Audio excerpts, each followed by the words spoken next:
नमस्कार साथियों, मैं कुणाल आप सभी का UP RO ARO most important question discussion series में स्वागत करता हूं। तो रोज की तरह आज की अपनी इस क्लास में हम लोग डिस्कस करने वाले कुछ प्रश्न जो आने वाली परीक्षा के लिए ज़रूरी है। तो ये प्रश्नों को देखते हुए जानते हैं, सीखते हैं कुछ खास बातें। तो आज का हमारा जो पहला प्रश्न है वो पहला प्रश्न कह रहा है कि प्रवाल के संदर्भ में निम्नलिखित में से कौन सा या से कथन सही है या है। तो बातें करनी है हमें प्रवाल की। अब प्रवाल के लिए दो स्टेटमेंट यहाँ पर दे दिए गए हैं। पहले स्टेटमेंट में कह रहे हैं कि ये शीतोष्ण कटिबंधीय महासागरों में 100 से 150 फीट की गहराई में पाए जाते हैं। और दूसरा स्टेटमेंट कह रहा है कि भारत में अधिकांश प्रवाल भित्ति अंडमान निकोबार द्वीप समूह एवं लक्षद्वीप समूह में पाए जाते हैं। तो देखिए, शीतोष्ण कटिबंधीय महासागरों के अंदर जब हम प्रवालों की स्थिति समझते हैं तो प्रवाल भित्ति जो होती है यहाँ पर वो 100 से 150 फीट की गहराइयों पर नहीं पाई जाती है। दरअसल इसकी गहराई और भी ज्यादा होती है। जनरली ये गहराई 200 से 250 फीट मानी जाती है कि इतनी फीट की गहराई पर तो पाया जाएगा शीतोष्ण कटिबंधीय महासागरों के अंदर। अगर भारत में प्रवाल भित्ति की स्थिति की बात करें तो सबसे ज्यादा अंडमान निकोबार द्वीप समूह और लक्षद्वीप समूह में ही पाई जाती है। ये वाली बात बिल्कुल ही ठीक है। ठीक है ना। तो दूसरा स्टेटमेंट जो है वो ठीक है, पहला स्टेटमेंट जो है वो हमारा गलत है। और जब दूसरा ही ठीक है तो प्रश्न का उत्तर क्या हो जाएगा? केवल दो, यानी कि बी है हमारे प्रश्न के लिए सही उत्तर। ठीक है, चलिए आगे बढ़ते हैं, अगला प्रश्न देख लेते हैं। हमारा अगला प्रश्न क्या कह रहा है? तो हमारा जो अगला प्रश्न है वो कह रहा है कि भूकंप के संदर्भ में दिए गए कथनों पर विचार कीजिए। ठीक है, तो भूकंप की यहाँ दो बातें। पहले में कह रहे हैं कि भूकंप के परिमाण का मापन मर्केली स्केल से किया जाता है। रिक्टर स्केल में हर पूर्णांक विमुक्त ऊर्जा के परिमाण में 32 गुना वृद्धि का निदर्शन करता है। तो भूकंप को मापने के लिए मर्केली, रिक्टर दोनों ही स्केल इस्तेमाल किए जाते हैं। हालांकि रिक्टर स्केल का इस्तेमाल अधिक मान्य होता है और अधिक स्वीकार किया जाता है।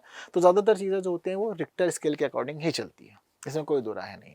ठीक है, तो देखिए भूकंप के परिमाण का जो मापन का काम होता है ना वो मर्केली स्केल से किया नहीं जाता। दरअसल परिमाण का जो मापन होता है वो होता है रिक्टर स्केल से ही। ठीक है, तो इस वजह से क्या पता चल रहा है हमें कि जो पहला स्टेटमेंट हमारा वो गलत हो गया। मर्केली स्केल नहीं है, रिक्टर स्केल होना चाहिए। और रिक्टर स्केल में हर पूर्णांक विमुक्त ऊर्जा के परिमाण में 32 गुना वृद्धि का निदर्शन करता है। ये वाली बात बिल्कुल ही ज्यादा सही है। ये बात बिल्कुल ठीक है, यहाँ पे कोई परेशानी वाली बात नहीं है। तो यहाँ पर दूसरा स्टेटमेंट सही है, पहला स्टेटमेंट गलत है और दूसरा सही होगा। तो प्रश्न का उत्तर क्या हो जाएगा? बी, केवल दो। ठीक, चलिए आगे बढ़ते हैं, अगला प्रश्न देखते हैं। लोकसभा के लिए निर्वाचन के संदर्भ में निम्नलिखित कथनों पर विचार कीजिए। यानी कि लोकसभा के अंदर जब निर्वाचन की प्रक्रिया वगैरह होती है, लोकसभा के जब चुनाव होते हैं तो उससे जुड़ी हुई दो बातें यहाँ पर दी गई है। पहले में कह रहे हैं कि लोकसभा का निर्वाचन वयस्क मताधिकार के आधार पर होता है। दूसरे में कह रहे हैं कि निर्वाचनों के लिए मतदाताओं की सूची को राष्ट्रपति के निर्देशन और नियंत्रण में तैयार किया जाता है। ठीक है, तो देखिए लोकसभा का निर्वाचन कैसे होता है? क्या वयस्क मताधिकार के आधार पर होता है? वयस्क मताधिकार का आधार मतलब ये है कि कोई भी जो 18 वर्ष की उम्र से अधिक का है वो जाएगा और जाकर के वोट कर सकता है। क्या ये कंडीशन होती है लोकसभा के चुनाव में? होती है ना। तो इसलिए पहला स्टेटमेंट ठीक हो जाएगा। दूसरे स्टेटमेंट निर्वाचनों के लिए मतदाताओं की सूची को राष्ट्रपति के निर्देशन और नियंत्रण में तैयार किया जाता है। ये बात किसको सही लग रही है? राष्ट्रपति के निर्देशन और नियंत्रण में तैयार होती है क्या मतदाता सूची? कभी मतलब ही नहीं बनता, पूरा गलत है। ये काम होता है इलेक्शन कमीशन का। तो इलेक्शन कमीशन की जिम्मेदारी है कि मतदाता सूची को वो तैयार करे। तो उसी के निर्देशन और नियंत्रण में सारा का सारा काम होता है। उसी के तो कंट्रोल में होते हैं सब चीजें इलेक्शन की ना। तो यहाँ पर इलेक्शन कमीशन होना चाहिए, ना कि राष्ट्रपति। तो स्टेटमेंट गलत हो गया। तो पहला स्टेटमेंट सही है, पहला स्टेटमेंट सही है। तो प्रश्न का उत्तर क्या हो जाएगा? केवल एक, यानी कि ये सही है। ऐसी कोई परेशानी वाली बात तो नहीं है। चलिए आगे बढ़ जाते हैं, अगला प्रश्न देख लेते हैं। संसद की वित्तीय लोक लेखा समिति के संदर्भ में निम्नलिखित कथनों पर विचार करने हैं। तो फिर दोबारा दो स्टेटमेंट, लेकिन फिलहाल जो दो स्टेटमेंट है ये हमारी संसद की वित्तीय लोक लेखा समिति के बारे में। पहले में कह रहे हैं कि ये भारतीय संसद की सबसे बड़ी समिति है जिसमें राज्यसभा के सदस्यों को शामिल नहीं किया जाता है। दूसरे में कह रहे हैं कि ये समिति केंद्र सरकार के विनियोग लेखा और वित्त लेखा की जांच करती है। ठीक है, अब ये वाली जो कहानी हमें यहाँ पर देखने को मिल रही है उस कहानी के अंदर अगर हम पहली स्टेटमेंट समझते हैं कि सबसे बड़ी समिति है, क्या ये सबसे बड़ी समिति है? वैसे अगर इसको देखते हैं तो ये प्राक्कलन समिति की जुड़वा बहन कही जाती है। प्राक्कलन समिति की जुड़वा बहन वित्तीय लोक लेखा समिति होती है। लेकिन ये संसद की सबसे बड़ी समिति नहीं है। संसद की सबसे बड़ी समिति क्यों नहीं है? क्योंकि सबसे बड़ी समिति होती है प्राक्कलन समिति। ठीक है, प्राक्कलन समिति के अंदर सदस्य होते हैं 30 और वित्तीय लोक लेखा समिति के अंदर सदस्य कितने होते हैं? 22। और 22 का रेशो क्या होता है? 15 7, 15 लोकसभा से और 7 राज्यसभा से इसमें लिए जाते हैं, 1 वर्ष के लिए जाते हैं। ठीक है, तो पहला स्टेटमेंट तो हमारा भैया गलत ही हो गया, कुछ नहीं हो सकता इसमें। दूसरे में कह रहे हैं कि ये समिति केंद्र सरकार के विनियोग लेखा और वित्त लेखा की जांच करती है। तो देखिए ये वाली बात जो है ये बिल्कुल ठीक है, विनियोग लेखा और वित्त लेखा की ही जांच करती है ये। तो केवल 2 यानी कि प्रश्न का उत्तर क्या हो जाएगा हमारे लिए यहाँ पर बी सही हो जाएगा। कोई परेशानी तो नहीं है, क्लियर है मामला, बहुत सही। चलिए तो यहाँ पर भी आप लोग चीज़ों को पढ़ सकते हैं। आगे बढ़ते हैं, अगला प्रश्न देखते हैं। तो हमारा अगला प्रश्न कह रहा है कि वर्ष 2011 की जनगणना के अनुसार घटते स्त्री साक्षरता वाले राज्यों का निम्नलिखित में से कौन सा एक सही क्रम है। तो भाई घटती स्त्री साक्षरता देखनी है, पर घटती स्त्री साक्षरता में कहाँ देखनी है, बिहार, राजस्थान, झारखंड और उत्तर प्रदेश, इन 4 राज्यों के मामले में।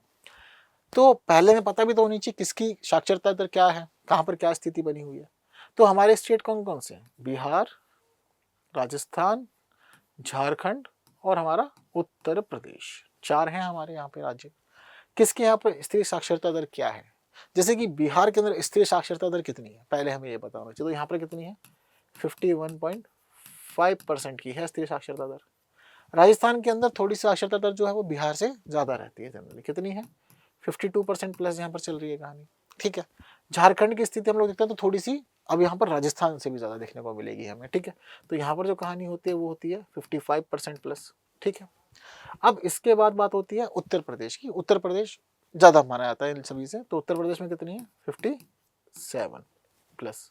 ठीक है, तो अब यहाँ क्या बोला, घटते स्त्री साक्षरता में अरेंज करना। आपको घटती स्त्री साक्षरता में कैसे अरेंज करना होगा, पहले यूपी, फिर झारखंड, फिर राजस्थान और फिर बिहार। जहाँ पर आपको ये सीक्वेंस दिख गया समझ जाइएगा, शुरुआत में देख लीजिए या तो आपको यूपी दिख जाए या फिर लास्ट में बिहार दिख जाए। जैसे कि बिहार यहाँ भी लास्ट में है, यहाँ भी लास्ट में, यहाँ भी लास्ट में, यहाँ पर उत्तर प्रदेश लास्ट में, तो ये हो नहीं सकता। अब स्टार्टिंग में जहाँ पर यूपी होगा वो हो जाएगा हमारे प्रश्न का उत्तर। तो यहाँ पर यूपी है, यहाँ पर राजस्थान, यहाँ पर राजस्थान, तो प्रश्न का उत्तर क्या हो जाएगा हमारा, बी हो जाएगा। ठीक है, तो उत्तर प्रदेश, झारखंड, राजस्थान, बिहार। हम क्या कह रहे हैं, उत्तर प्रदेश, झारखंड, राजस्थान, बिहार, बिल्कुल ठीक है मामला, कोई परेशानी नहीं, कोई डाउट नहीं। चलिए आगे बढ़ जाते हैं, अगला प्रश्न देख लेते हैं। तो हमारा जो अगला प्रश्न है वो ये कह रहा है कि भाई वर्ष 2011 की जनगणना के अनुसार सबसे कम लिंगानुपात किस धर्म में पाया जाता है। तो सबसे कम लिंगानुपात किस धर्म में होगा, ईसाई, सिख, बौद्ध या जैन। एनी गेसेस, देखते हैं किसके अंदर कितना कितना लिंगानुपात बना हुआ है। जैसे कि सबसे पहले ईसाइयों की बात करें, क्या लगता है कम होगा ज़्यादा होगा। ईसाइयों का लिंगानुपात 1000 से भी ऊपर है, 1023 है यहाँ पर। ठीक है, यानी कि कितने पुरुषों पर कितनी महिलाएं हैं, तो यहाँ पर 1000 पुरुषों पर 23 महिलाएं ज़्यादा चल रही हैं, 1023 महिलाएं हैं। ठीक है, तो पुरुषों पर महिलाओं की स्थिति पता लगती है हमें लिंगानुपात में। सिख धर्म के अंदर देखेंगे तो कितनी स्थिति बनी हुई है, तो सिख धर्म के अंदर जो आंकड़ा है वो बताता है हमें 903, यानी कि 1000 पुरुषों के लिए 903 महिलाएं हैं। ठीक है, बौद्ध की स्थिति देखते हैं तो क्या पता चलता है, बौद्धों के अंदर 1000 पुरुषों पे कितनी महिलाएं हैं, 965। ठीक है, और जैनियों की स्थिति कितनी है, 1000 पुरुषों पे कितनी महिलाएं, 953। अब हमसे क्या पूछा गया, सबसे कम लिंगानुपात किस धर्म का है, किसका दिख रहा है, 903। सिखों में सबसे कम लिंगानुपात की स्थिति, यानी कि बी हो जाएगा हमारे प्रश्न का सही उत्तर। सबसे ज्यादा जो है वो ईसाई धर्म के अंदर ही पाया जाता है। जैसे बाकी और नहीं दिए हुए, जैसे कि हिंदू नहीं दिया हुआ है, तो हिंदुओं के अंदर लिंगानुपात की स्थिति क्या है, हिंदू में 939 है। अगर आपसे पूछे मुस्लिमों में कितना है, तो देखिए मुस्लिमों के लिए आंकड़ा भी याद रखना, मुस्लिमों में 951। ठीक, क्लियर। आइए आगे बढ़ते हैं इसके बाद और देखते हैं और अगला प्रश्न क्या कह रहा है। अगला प्रश्न क्या रहा है कि भाई कावरोडोमा 360 के संदर्भ में निम्नलिखित कथनों में से कौन सा ऐसे सही है। यह दुनिया का पहला राइफल रेटेड बैलिस्टिक हेलमेट है। ठीक है, यह पूर्णतः स्वदेशी रूप से विकसित किया गया है। तो देखिए बात हो रही है कावरोडोमा 360 की। अब कावरोडोमा 360 की खास बात यह है कि भाई देखो एक कंपनी है कानपुर की, इसको कहा जाता है केयू लिमिटेड।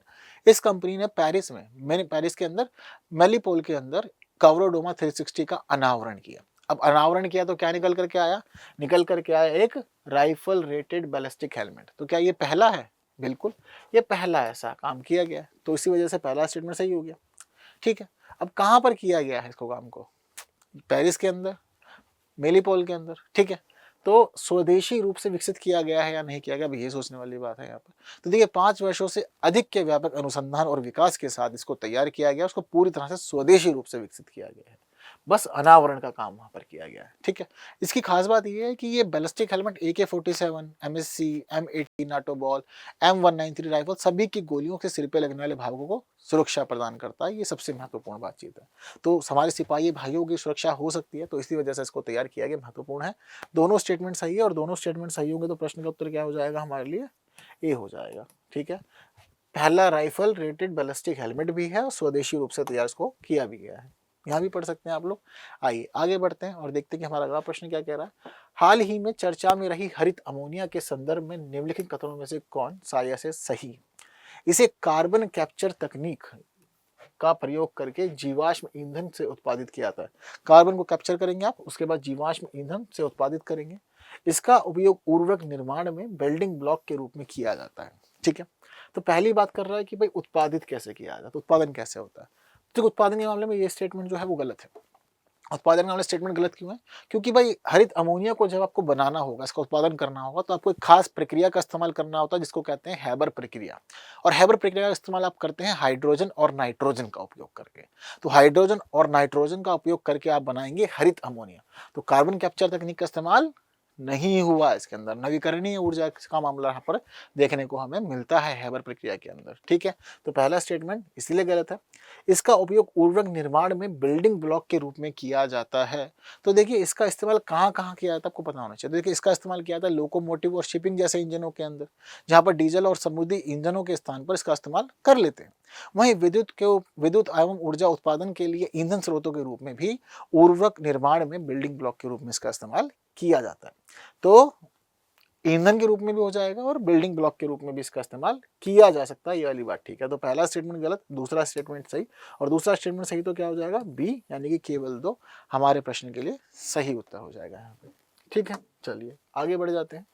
अगले बढ़ते हुए अगला प्रश्न देखते हैं। कह रहा है कि पर्पल अर्थव्यवस्था के संदर्भ में निम्नलिखित कथनों पर विचार कीजिए। तो जी पर्पल अर्थव्यवस्था है क्या? अब ये सोचिए, कुछ नया देखने को मिल रहा है ना। कह रहा है कि यह देखभाल करने वाले श्रम की स्थिरता पर केंद्रित एक आर्थिक व्यवस्था है, यानी कि देखभाल करने वाला श्रम होगा। बस देखभाल करेंगे, बाकी कुछ छेड़छाड़ नहीं करेंगे, चीजों को नहीं लाना। क्या मतलब है इसका? इसका लक्ष्य महिलाओं के अवैतनिक और कम भुगतान वाले श्रम पर असंगत निर्भरता से उत्पन्न असमानताओं को संबोधित करता है। तो देखिए पर्पल अर्थव्यवस्था में क्या होता है? पर्पल अर्थव्यवस्था के अंदर दरअसल देखभाल करने वाले श्रम की स्थिरता पर केंद्रित एक आर्थिक व्यवस्था को कहा जाता है। ठीक है, तो पर्पल व्यवस्था में आ वही रहा है कि पर्पल अर्थव्यवस्था में देखभाल करने वाले श्रम के ऊपर ही सभी चीजें चलेंगी। यह एक वैकल्पिक दृष्टिकोण है जो हरित अर्थव्यवस्था का पूरक माना जाता है। ठीक है, तो पता चल रहा है कि पहला स्टेटमेंट जो है बिल्कुल ठीक है, क्योंकि भाई देखभाल करने वाले श्रम की स्थिरता पर ही तो केंद्रित है ये पूरी आर्थिक व्यवस्था। ठीक है, अब कह रहे हैं कि इसका लक्ष्य महिलाओं के अवैतनिक और कम भुगतान वाले श्रम पर असंगत निर्भरता से उत्पन्न असमानता को संबोधित करना। बताएंगे कि हाँ महिलाएं खाली बैठी हुई हैं तो उससे कितनी हानि हो रही है, कितनी नुकसान हो रही है, कितनी परेशानियां हो रही हैं। अगर महिलाएं काम करें तो कितना फायदा हो सकता है। तो बात बिल्कुल ठीक है, तो दोनों ही बातें ठीक है। ठीक है, तो दोनों ही बातें ठीक होगी तो क्या हो जाएगा? प्रश्न का उत्तर हो जाएगा हमारा सी, 1 और 2 दोनों सही है। ठीक, चीजें क्लियर? बढ़िया। तो निम्नलिखित में से किस देश या देशों में निर्भरता आयु सूचकांक सर्वाधिक पाया जाता है? निर्भरता आयु सूचकांक कहाँ होगा? विकसित, विकासशील या अल्प विकसित देशों में। तो देखिए निर्भरता आयु सूचकांक का मतलब होता है कि बाल और वृद्ध जनसंख्या को जोड़कर प्रौढ़ जनसंख्या से भाग देकर हम लोग प्राश्रित या निर्भरता आयु सूचकांक को निकाल सकते हैं। ठीक है, तो इस प्रकार से चीजें कलेक्ट की जाती हैं। अब जब कभी भी बात करते हैं निर्भरता आयु सूचकांक की, तो सर्वाधिक कहाँ होगा? तो देखिए ये हमें विकसित देशों में तो कम देखने को मिलता है, लेकिन विकासशील देशों में इसका स्तर ज्यादा है और साथ साथ अल्प विकसित देशों में भी ज्यादा है। तो 2 और 3 हमारे लिए सही उत्तर होगा। 2 और 3 कहाँ है? डी में है, केवल 2 और 3, तो यही हो जाएगा हमारे प्रश्न के लिए सही उत्तर। ठीक है, कोई परेशानी तो नहीं? बढ़िया। तो ठीक इसी प्रकार से प्रश्नों को जानते समझते हुए आगे बढ़ते रहना। परीक्षा भी जल्द आने वाली है। बाकी वीडियो पसंद आ रही तो लाइक कीजिए, बाकी साथियों तक शेयर जरूर कीजिए और बस ऐसे ही पढ़ते जानते समझते हुए आगे बढ़ते रहिए और तैयारी अपने एग्जाम की करते रहिए। बाकी की बातें करेंगे हम लोग आने वाली फिर वीडियो में कुछ नए प्रश्नों के साथ। तब तक के लिए दीजिए मुझे विदा। Thank you so much.